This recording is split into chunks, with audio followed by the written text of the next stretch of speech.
두 분이 생각하시는 개벽이라는 단어가 처음부터 완벽하게 그 정립돼 있지는 않았었을 수도 있는데, 그러니까 같이 공명하진 않았을 수도 있는데 이 서신을 통해서 완성된 형태로 개벽이라는 거는 정확히 뭔가요? 개벽파를 정의해 주신다면?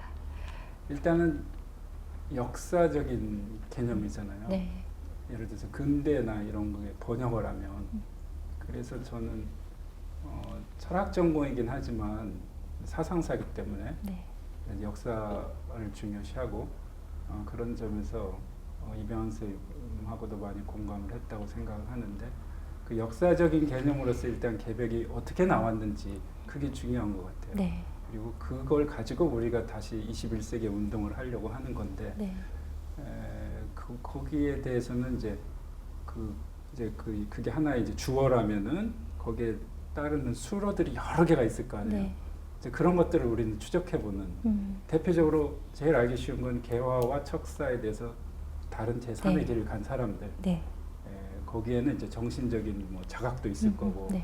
또는 주체 의식도 있을 네. 거고 네. 또는 미래를 개척한다는 의식도 네. 있을 네. 거고 등등 여러 개가 있을 텐데 아마 물론 이제 외국에서는 이병헌 쌤이 그런 문명사적인 그 시각에서 돌아가면 이걸 해야 되겠다 생각하셨는데 또 국내적으로는 촛불 이후로 네. 우리가 어디로 나아가야 될 방향을 네. 모르잖아요. 네. 그게 딱 그 개벽 그 당시 100년 전, 150년 전에 그 제3의 길을 모색한 문제의식과 저는 맞는 것 같아서 네네. 그런 점에서 지금 다시 개벽이 호출되고 있지 않나 그런 생각이 들었거든요. 네네. 그 디톡스 선언이라고 말씀을 하셨어요. 우리가 한중일 삼국 중에서도 가장 개화에 많이 중독돼 있는 민족이라는 말씀을 하셨고, 그것이 이제 가장 극렬하게 드러나는 게, 특히 뭐 교육에서 드러나는 게 이제 스카이캐슬 같은 어떤 일종의 그 문명 비판이었다고 저는 생각하는데, 저는 그런 얘기를 들었거든요. 이제 4차 산업혁명이 한국에서만 제일 많이 쓰이는 용어라고.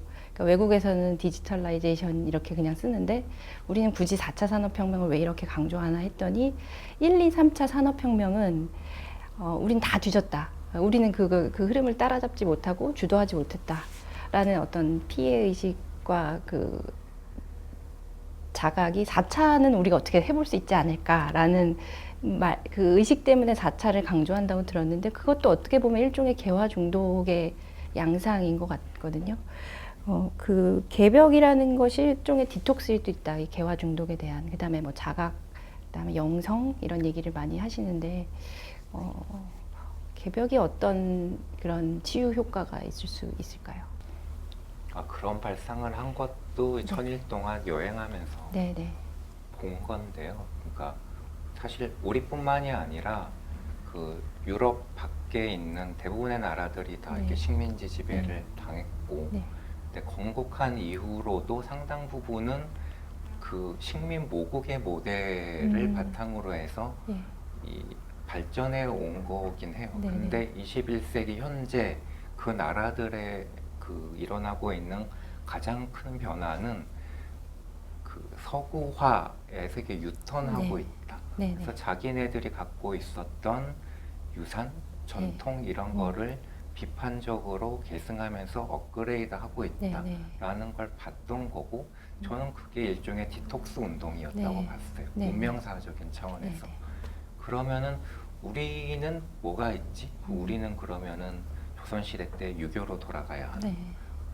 불교, 뭐 네. 고려 때 불교인가? 그거 네. 아닌 것 같고, 우리 안에서 이렇게 내발적으로 터져 나왔던 흐름이 있었고, 그게 실은 뭐 동학 농민 혁명으로 끝난 게 아니라 3.1혁명이 등등등 네. 계승이 되어 왔던 거잖아요. 네네.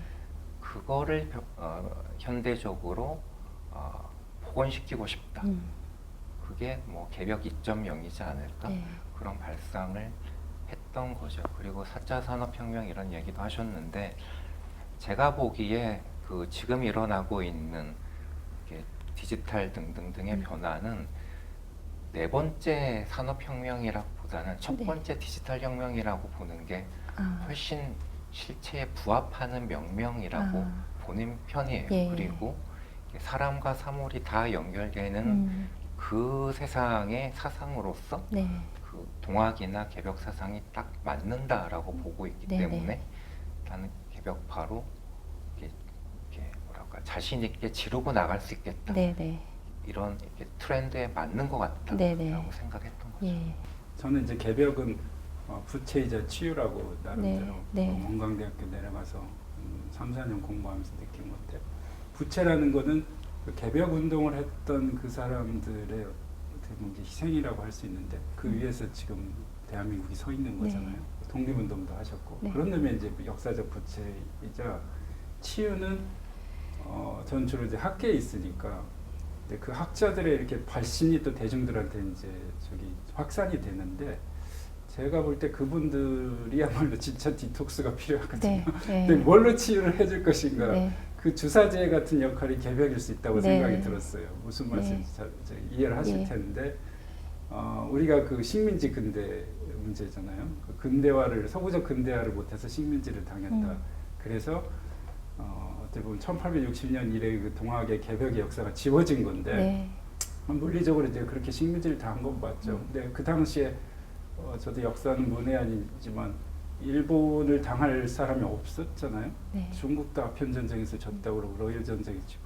조선도 아무리 부국강병을 했어도 쉽지는 않았을 거라는 거죠. 네. 그래서 그렇게 단순한 그 승패 논리가 아니라, 그건 맞지만 우리가 어떤 사상적으로 문명사적으로 뭘 준비를 했는지를 다시 볼 때, 특히 지금 개화가 어느 정도 완성이 됐을 때 한중일 삼국의 그 시점에서는 전 세계가 다시 그런 리턴의 흐름이 있다고 하셨듯이 우리한테 개벽이 있었다는 게 저는 네. 치유가 될 수 있다고 생각을 했어요. 네.